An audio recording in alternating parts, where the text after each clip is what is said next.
어릴 때부터 작은 성공들을 경험하면서 내가 짱이구나 이런 생각을 했습니다. 하나님을 찾지 않고 있었어요. 다 제가 해봤단 말이에요. 제가 할 수 있는 선에서. 근데 아무것도 안 됐다는 거예요. 하나님께서 투자자들의 마음을 바꿔주시는 걸 통해 증거하시면 내가 수요일과 일요일은 예배를 드리겠다 라고 기도를 했습니다. 민준 대표님은 어떻게 여기까지 오신 것 같아요? 하면은 하나님 덕분인 것 같아요. 방송 촬영 중인데도 하나님 덕분인 것 같아요. 종교와 정치색을 띠는 건 어려우니까 다른 거라도 이야기해주세요. 아니 근데 진짜 하나님 덕분이라니까요. 우리가 전도하는 삶을 살려면 이 세상에서도 훌륭하게 살아가야 되는 것 같아요.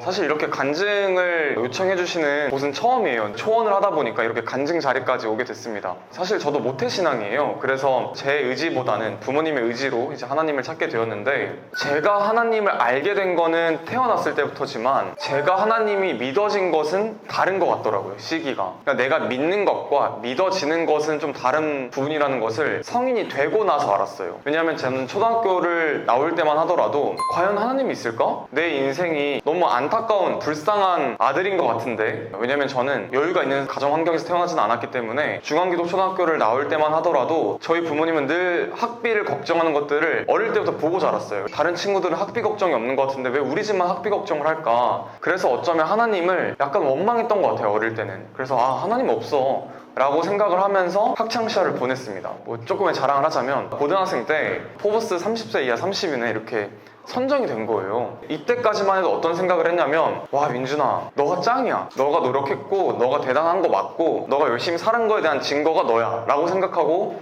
살았습니다. 왜냐면 제가 이미 고등학생 때 알고리즘을 또 매각을 했었고요. 뷰티패스도 이제 인수가 됐었단 말이죠. 그래서 그렇게 어릴 때부터 뭔가 남들이 봤을 때 작은 성공들을 경험하면서 내가 짱이구나 이런 생각을 했습니다. 근데 제가 뷰티패스라는 회사를 19살 때 창업을 했었는데, 이게 결론적으로는 이제 인수가 돼서 아름답게 잘 마무리할 수 있었지만 그 전까지는 굉장히 힘든 시기를 겪었어요. 이미 20살 때 신용등급은 생기자마자 떨어졌습니다. 빚을 이미 5억 정도를 졌기 때문에. 또 전 스타트업을 너무 사랑하는데 우리나라에 스타트업을 하는 사람들이 사실 극소수예요. 제가 회사가 잘 안 되고 빚을 지고 투자자들에게 돈을 못 돌려주기 시작하는 이 시점에는 저만 남았다는 생각을 했습니다. 투자자들이 사업이 잘 될 때는 투자하고 싶다 이렇게 연락이 오지만 사업이 잘 안 될 때는 빌려달라고 해도 빌려주지 않아요. 그래서 투자자들 이렇게 약속을 다 잡고 돈을 빌려달라고 이야기를 했습니다. 다 끌고 모으니까 400만 원 빌렸습니다. 그래서 사업이 내가 진짜 안 되고 있고 나의 평판은 이미 다 무너져 있구나 라는 생각을 했었어요. 하나님은 초등학교, 중학교 때까지만 약간 제가 믿으려고 노력했던 것 같고, 고등학교 시절 때부터는 더 독립적으로 제 도전을 이어갔기 때문에 하나님을 찾지 않고 있었어요. 다 제가 해봤단 말이에요. 제가 할 수 있는 선에서. 근데 아무것도 안 됐다는 거예요. 그러다가 제 친구가, 민준아, 너가 해볼 수 있는 건 다 해본 것 같은데 마지막으로 한번 하나님께 기도해보면 어떨까? 이렇게 이야기를 해줬어요. 근데 제가 그 친구한테, 나 하나님 이제 안 믿어. 너 예수님이 뭐라고 생각해? 너 머릿속으로 유니콘이 막 그려져? 말에 뿔 달려있지. 본 적 있어? 없지. 예수님이 막 머릿속으로 그려져? 그려져. 만난 적 있어? 없지. 유니콘과 예수님의 차이가 뭐야? 근데 그 친구가, 그래도 하나님은 너가 믿지 않더라도 하나님이 이 세상을 창조하고 널 창조했기 때문에 너의 기도를 듣는다. 울면서 부르짖어 기도해봐라 라는 이야기를 했습니다. 근데 제가 그때는 아니 난 기도하지 않을 거야 하고 또 열심히 제가 컨트롤할 수 있는 선에서 최선을 다했습니다. 하지만 당연하게도 아무것도 또 되지 않아요. 그래서 제가 자기 전에 침대에서 무릎을 꿇고 기도를 하기 시작했습니다. 하나님, 내일 우리 투자자들이 내용 증명을 갖고 온다고 하는데 20살 내가 겪기에는 너무나 공포스러운 순간들이다. 제발 하나님께서 저에게 용기를 주시고, 내가 투자자들의 생각을 바꿀 수는 없지만 하나님은 사람의 생각도 바꿔서 행동을 보여주실 거라고 믿는다. 이렇게 기도를 하고 다시 다음날에 출근을 했습니다. 저희 둘이 이제 벌벌 떨면서 사무실에서 투자자들을 기다렸어요. 근데 그 투자자들이 들어왔는데 저희가 사업이 망해간다는 증거들을 수집해서 책상에다 툭 치면서, 김민준 대표가 아직 어린 것 같으니 너가 살면서 한 50년 더 사업한다고 생각해보면 그래도 한 이 정도 돈은 돌려줄 수 있지 않을까 생각한다 이러는 거예요. 정말 괴롭혔는데, 근데 그 순간에 제가 하나님께 뭐라고 기도를 했냐면, 하나님께서 투자자들의 마음을 바꿔주시는 걸 통해 증거하시면 내가 수요일과 일요일은 예배를 드리겠다 라고 기도를 했습니다. 하지만 인간은 참 간사한 동물이에요. 갑자기 마음이 평화를 찾으면서, 준호야, 우리 오랜만에 술 먹을까? 술을 먹고 또 까먹었습니다. 마음의 평안을 얻었는데 2주 만에 다시 내용 증명이 왔어요. 생각을 해봤는데 안 될 것 같다. 돈을 돌려달라. 거기서 느꼈습니다.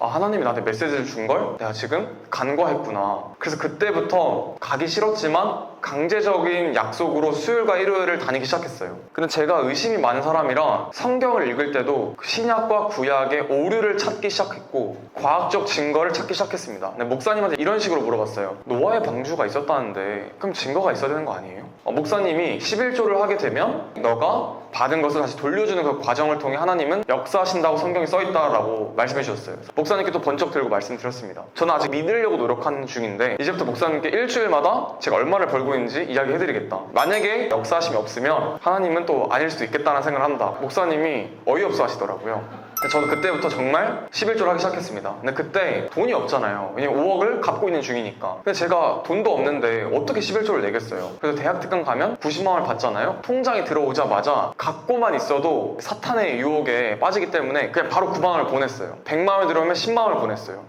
그러다가 하나님을 만나는 순간이 있었습니다. 그래서 하나님을 만나게 되면서 사업을 함에 있어서도 제 가치관이 많이 바뀌었어요. 옛날에는 돈을 많이 벌고 싶다 정도였어요. 근데 제가 작년, 재작년부터는 내가 왜 잘 되지? 열심히 했다고 모두가 다 이렇게 되진 않는데 왜 나는 성과가 이렇게 다 나올까? 라는 생각을 했습니다. 그래서 하나님께 기도를 해보니까 너가 밖에 나가서 하나님을 통해 했다라는 것을 간증하길 원하시는구나 라는 뭔가 메시지를 받았어요. 그래서 제가 작년에만 해도 D캠프에서도 100억 기업가치 이상의 팀들이 이제 경쟁을 하는데 거기서도 1등을 하고 토스 파운드라는 스타트업 서바이벌에서도 1등을 했습니다. 금융위원장 상도 받고 그때마다 이제 기자님들이 연락이 와요. 민준 대표님은 어떻게 여기까지 오신 것 같아요? 하면은 제가 이렇게 이야기를 했어요. 하나님 덕분인 것 같아요. 방송 촬영 중인데도 하나님 덕분인 것 같아요. 종교와 정치색을 띠는 건 어려우니까 다른 거라도 이야기해주세요. 아니 근데 진짜 하나님 덕분이라니까요. 그래서 제가 방송에서도 제가 우승자인데 제 방송 분량이 2, 3등의 시상 소감보다 짧은 거예요.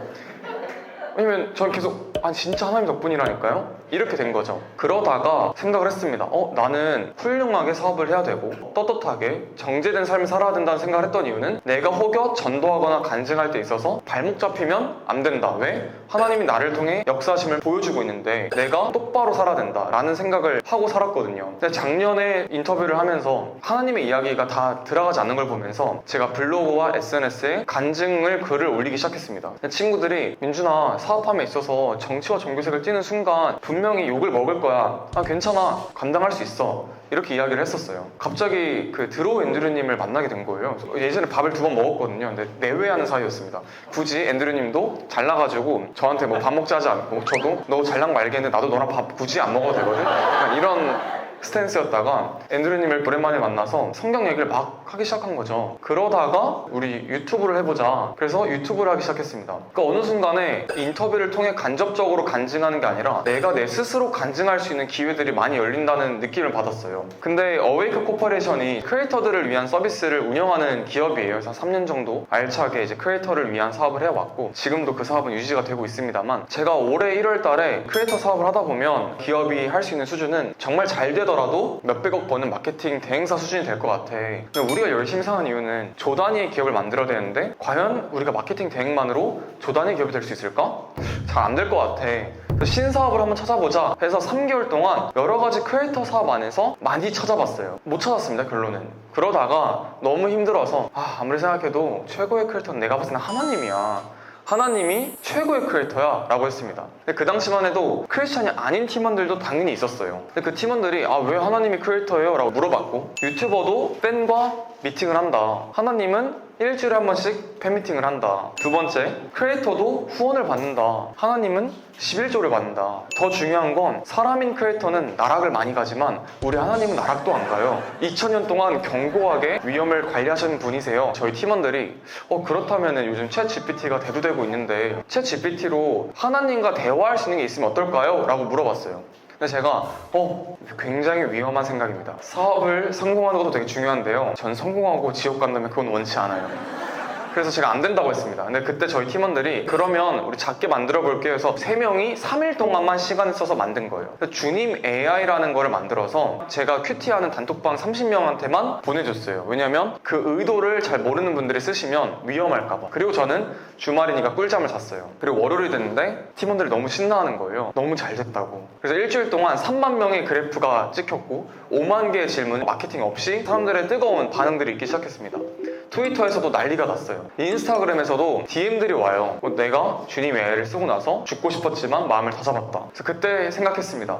크리스찬들을 위한 서비스, 크리스찬들을 위한 앱, 기술, 도구는 많이 부재해왔던 것 같다. 그러면 이쪽에서도 우리가 뭔가를 해볼 수 있지 않을까요? 근데 그 과정에서도 한 가지 풀리지 않은 고민이 있었어요. 내가 하나님을 통해 돈을 벌어도 되나? 이게 죄가 되진 않을까? 그러다가 이제 목사님들에게 여쭤보기 시작했어요. 목사님, 제가 이런 일을 하는 것이 괜찮을까요? 이게 죄는 되지 않을까요? 근데 목사님들이 비즈니스 선교라는 단어를 저한테 알려주셨어요. 민준아, 너가 하는 건 비즈니스 선교야. 선교를 하려면 어쨌든 간에 돈이 필요한데 너는 헌금을 받지 않아도 지속 가능하게 서비스의 운영료를 받아서 선교할 수 있고, 너가 앞으로 하는 사업을 통해 너는 하나님을 위한 일을 하고 있다고 이야기할 수 있을 거야. 그러니까 너가 하는 건 비즈니스 선교야 라는 이야기를 했습니다. 작년만 하더라도 비즈니스는 따로 있고 제가 전도하는 사역은 따로 있었는데 이 분리된 게 하나로 합쳐지는 느낌을 받았어요. 전도하는 삶을 내가 드디어 시작했구나 라는 생각을 했습니다. 그래서 제가 이 하나님을 효과적으로 전도하는 삶을 살아가는 방법이 무엇일지를 고민을 해봤는데 이게 별거 없더라고요. 며칠 전에도 카페에 이렇게 앉아있는데 굉장히 큰 트럭이 확성기를 틀면서 성경을 믿으라고, 예수를 믿으라고 고래고래 소리를 지르시더라고요. 근데 옆에 있는 친구들이 야, 이런다고 예수님을 믿을까? 내가 생각해도 안 믿을 것 같아. 그럼 어떻게 해야 믿을까? 우리가 인생을 그냥 똑바로 살면 돼. 남들과 다르게 살아가는 걸 보여주면 되고, 왜 쟤는 열심히 사는데 뭐만 하면 내 노력 때문이 아니라 운이고 그 운은 하나님 덕분이야 를 말할까를 퀘스천 마크를 던져주면 돼. 그리고 우리가 성경을 잘 공부해서 성경을 갖고 이야기할 수 있으면 돼. 그래서 제가 정리하자면 우리가 전도하는 삶을 살려면 이 세상에서도 훌륭하게 살아가야 되는 것 같아요. 근데 사실 이 세상을 살아가면서 하나님을 믿기 때문에 죄를 지어도 되는 아니잖아요. 우리가 이 세상에서 죄를 짓지 않고 예수님을 닮아가는 삶을 살아야 되는 이유는 우리가 전도를 효과적으로 하기 위해서잖아요. 그래서 그러한 생각을 하다 보니까 내가 인생 훌륭하게 살아가야 되는 이유는 내가 사업을 성공하기 위해서가 아니라 하나님을 효과적으로 전도하기 위해서구나 생각을 했습니다. 그래서 제가 아마 다음 주쯤에 드로인 앤드류님이랑 처음으로 간증하는 새롭게 해서 20대 버전을 만들고 있어요. 저희는 굉장히 큰 용기를 내고 있습니다. 여러분들 초원 잘 사용해 주시고 또 구독해 주시면 감사하겠습니다. 네, 고맙습니다. 자, 그러면 이제 제가 퀴즈를 하나 낼게요. 그 초원 앱을 지금 보시면은 세 번째 탭에 성경 검색 기능이 있습니다. 이 성경 검색 기능을 이용하셔도 되고 손을 들고 어떤 구절인지 맞추시면 됩니다. 제가 낼 문제는 모세가 홍해를 가른 곳이 언급되는 구절을 정확하게 맞춰주시면 됩니다. 검색은 뭐 모세가 홍해를 가른다 뭐 이렇게 검색해 보시면은 관련한 구절을 찾을 수 있을 거예요. 네. 모세가 바다 위로 손을 내었는데 여호와께서 큰 동풍으로 강색으로 바람으로 물러가게 하시니 물이 갈라져 바다가 많은 땅이 됩니다. 맞습니다. 택배로 초원 티셔츠를 보내드리도록 하겠습니다.